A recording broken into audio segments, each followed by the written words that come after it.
మీకోసం ఈ మాట అనే విషయంలో సాత్వికులు ధన్యులు, వారు భూలోకంలో స్వతంత్రించుకుంటారని దేవుని వాక్యం మత్తయి సువార్తలో సెలవిస్తుంది పిల్లరా. కనుక సాత్వికత్వాన్ని కలిగి మీరు జీవించండి. సాత్వికత్వం నెమ్మదిని నేర్పిస్తుంది.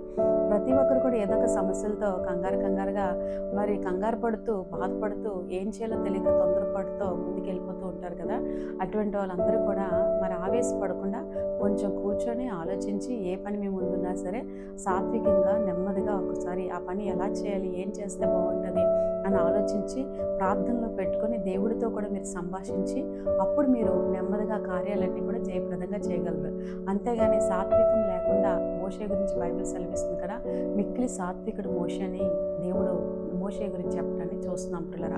కనుక మీ జీవితంలో కూడా మిక్కిలి సాత్వికత్వాన్ని కలిగినప్పుడే ఇశ్రాయేలు మోషే ఎలా జయించాడో మీరు కూడా అలా జయిస్తారు.